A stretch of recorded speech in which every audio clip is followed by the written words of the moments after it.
In this video, we're going to rank every single ride at Epic Universe from worst to best, starting off with number 11, Constellation Carousel. Calling this a carousel is a bit of an understatement. This is an extremely strange flat ride that spins you around slowly and lifts you up several feet in the air. If that weren't enough, it also has a killer lighting package at night and several variations depending on the song that plays. While it is my least favorite ride at Epic Universe, I do enjoy my time on it. It's easily one of the strangest flat rides I've ever done, and for that alone, I have to respect it.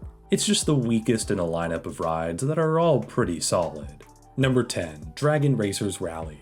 This is one of the most unique flat rides in Florida. Like with any good flat ride, one of the main perks is your ability to control the intensity. If you can get the technique just right, you'll be able to flip your seat multiple times, which I'm sure makes the experience a lot more thrilling. Unfortunately, that technique is very difficult to perfect. It's extremely unlikely that you'll be able to flip on your first time, especially when you factor in the short length of the ride. Even after doing it 3 times, I still haven't been able to flip. Granted, I've chickened out on multiple occasions, but even so. Basically, if you plan on riding this and want to flip, be sure to study in advance. From what I've heard, the method is to lean to your left and right and push the corresponding wing downwards. Whether or not you manage to flip, this is still a fun ride. It has some amazing views of the surrounding park, and for that alone, it's definitely worth a ride. Number 9, Fire Drill.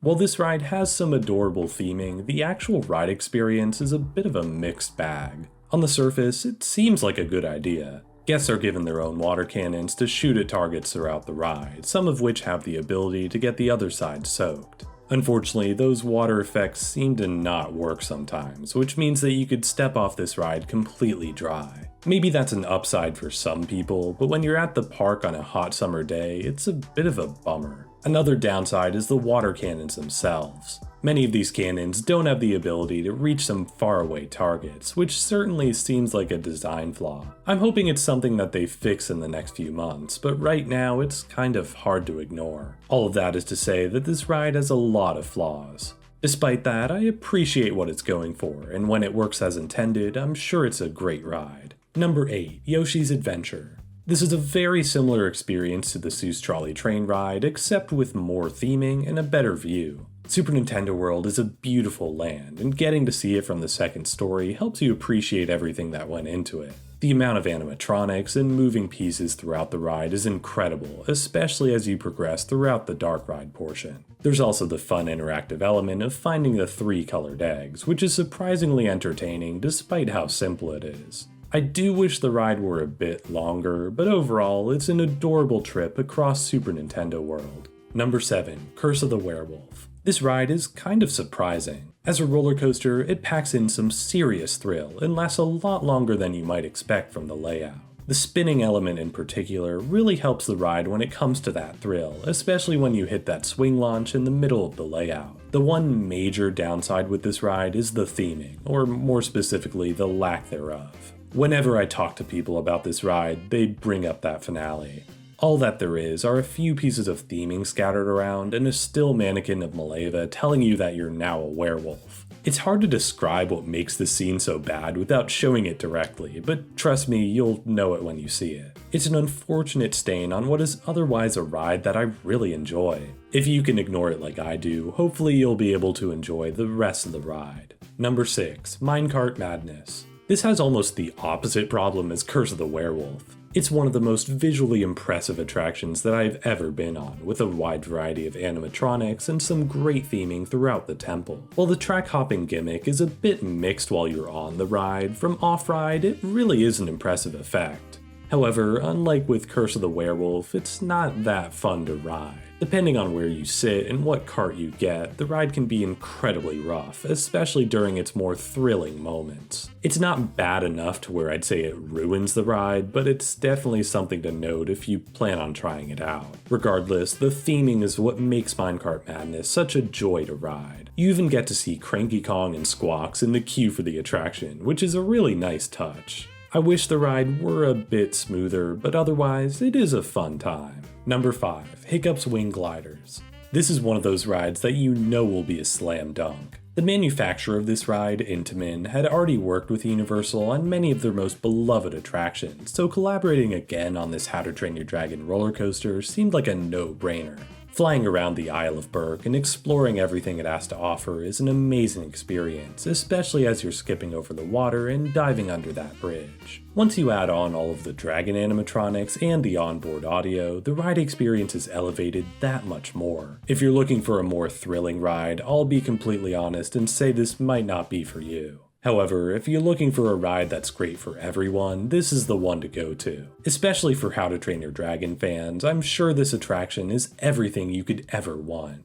Number 4. Stardust Racers. Saying that this is one of the best roller coasters in the world would be a lie, since it's actually two of the best. There's so much here for the thrill seekers out there, from the powerful launches to the plentiful interactions between the two trains.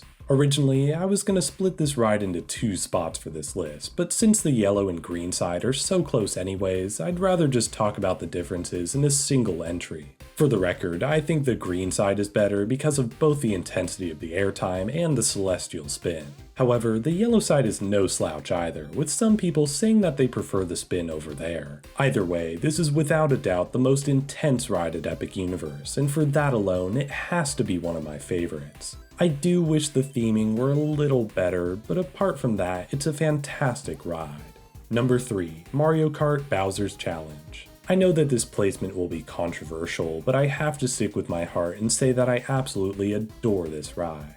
The physical set pieces are stunning to look at, from the halls of the Twisted Mansion to the fast-paced thrills of Rainbow Road. Those set pieces are combined with some pretty seamless augmented reality, adding on some engaging gameplay that keeps the ride both fun and re-rideable. The gameplay itself is deceptively simple, but like all of the best shooting dark rides, you can learn plenty of strategies that help you improve as you ride it more and more. There's so many secrets and unlockable stamps as well, which makes it feel like I've only scratched the surface of what this ride has to offer. I know that some people don't really vibe with it in the same way I do, and to an extent I can understand why. Even so, I will continue to push my pro Mario Kart agenda and tell you that this is one of the best dark rides out there. If you're a huge Nintendo fan like myself, I'm sure that you'll find something to love. Number 2. Harry Potter and the Battle at the Ministry.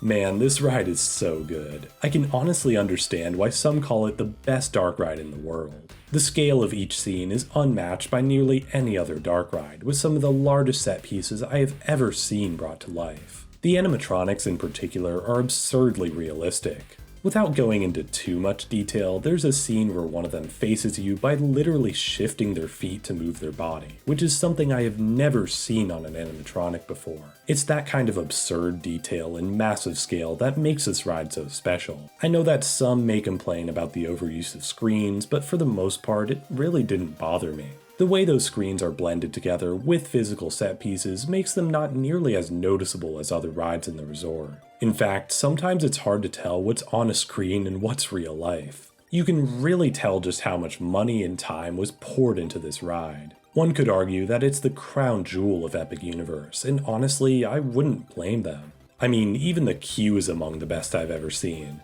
However, if I had to pick my favorite ride at Epic Universe, there's only one ride that fits that bill. That ride, of course, is number 1, Monsters Unchained: The Frankenstein Experiment. This is the kind of ride that you would never expect to actually be made. It's a high-budget, high-tech dark ride based on characters made popular in film nearly 100 years ago.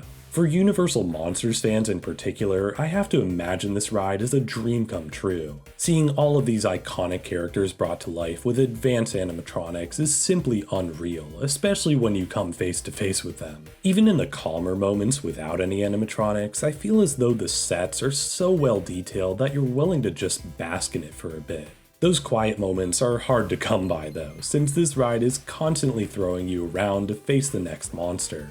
At times, it almost feels like the vehicle's reacting to what you're seeing, even trying to jump scare you in certain moments. It's genuinely a pretty scary ride, which makes it all the better in the context of Dark Universe. It also has an amazing queue, 2 great pre-shows, and a memorable script that rivals the likes of Spider-Man. If you're visiting Epic Universe anytime soon, this is the one ride that you cannot miss. Not only is it the best ride in the resort, but it also might just be the best ride at any Orlando theme park.